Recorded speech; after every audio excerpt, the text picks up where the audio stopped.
नमस्कार दोस्तों, आपका हमारे चैनल द डिवाइन स्टोरीज में महाभारत के दूसरे एपिसोड में बहुत बहुत स्वागत है। दोस्तों, जैसा कि आप सब जानते हैं, देवी गंगा तीनों लोकों में सभी को मोक्ष प्रदान करने वाली देवी हैं। इसलिए एक दिन महर्षि वशिष्ठ जी के श्राप से पीड़ित 8 वसु देवी गंगा के पास पहुंचे और देवी गंगा से विनती करते हुए बोले कि हमें महर्षि वशिष्ठ के श्राप के कारण मनुष्य योनि में जन्म लेना है। कृपया करके हमारी सहायता करें और उस श्राप से हमें मुक्ति प्रदान करवाइए। सभी वसुओं की बात सुनकर देवी गंगा ने कहा कि मैं तुम लोगों को अपने गर्भ से मनुष्य योनि में जन्म दूंगी और जन्म के बाद उसी समय तुम्हें अपने जल में बहा दूंगी, जिससे तुम्हें मनुष्य योनि से मुक्ति मिल जाएगी। देवी गंगा ने उन वसुओं को जन्म देने का वचन तो दे दिया था, किंतु उसके बाद वह यह सोचने लगी कि वह पृथ्वी पर किस मनुष्य के साथ विवाह करके इन वसुओं को जन्म देगी। तभी उन्हें राजा महाभीष की याद आई, जिन्होंने राजा प्रदीप के यहाँ हस्तिनापुर में जन्म लेने की विनती की थी। राजा महाभीष की याद आते ही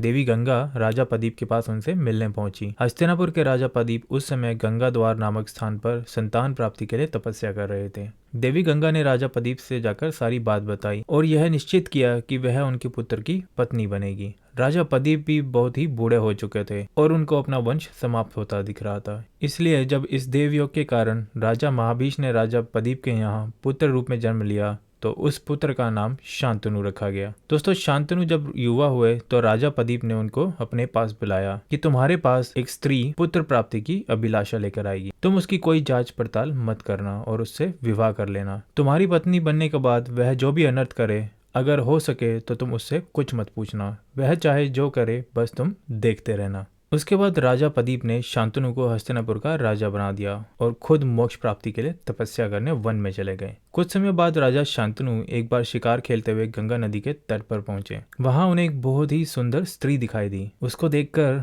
राजा शांतनु उस पर मोहित हो गए। शांतनु उस स्त्री के पास गए और विवाह का प्रस्ताव रखा। तब उस स्त्री ने कहा कि मैं केवल एक शर्त पे ही आपसे विवाह कर सकती हूँ कि अगर मैं विवाह के बाद कुछ भी अच्छा या बुरा करूँ तो आप मुझसे कुछ नहीं पूछेंगे, और जिस दिन आपने मुझे कुछ करने से रोका या कुछ पूछा तो मैं उसी दिन आपको छोड़कर चली जाऊंगी। यह सुनकर शांतनु को अपने पिता की बात याद आ गई कि हो ना हो यह वही स्त्री है जिसके बारे में उनके पिता ने उन्हें बताया था। राजा शांतनु ने उनकी सारी बात मान ली और उससे विवाह करके उसको हस्तिनापुर ले आए। कुछ समय बाद देवी गंगा ने एक एक करके 7 पुत्रों को जन्म दिया और जैसा कि उन्होंने वसुओं को वचन दिया था, उन्होंने जन्म के ठीक बाद सबको गंगा नदी में बहा दिया था। राजा शांतनु यह देखकर बड़े दुखी रहने लगे और अपने वचन के कारण कुछ भी पूछ नहीं पाते थे। जब देवी गंगा ने अपने 8वें पुत्र को जन्म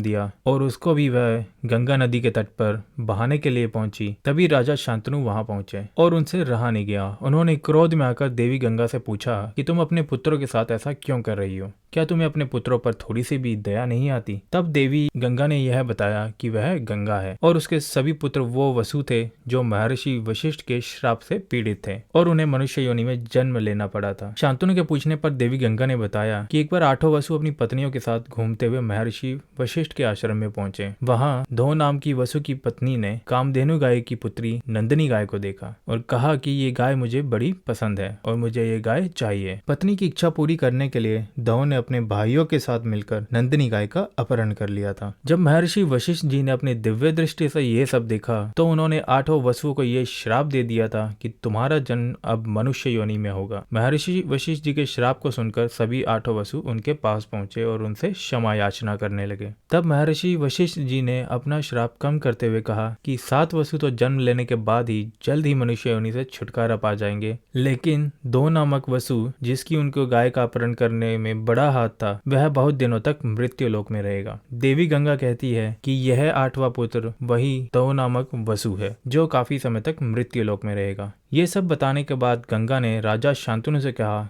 कि वह इस पुत्र को अपने साथ ले जा रही है और समय आने पर मैं आपको ये लौटा दूंगी। और उसके बाद देवी गंगा वहां से अंतर्ध्यान हो गई। दोस्तों, आशा है आपको ये महाभारत का दूसरा एपिसोड जरूर पसंद आया होगा और महाभारत के आने वाले एपिसोड्स के लिए हमारे चैनल को सब्सक्राइब करें। तो चलिए मिलते हैं आपसे अगली वीडियो में।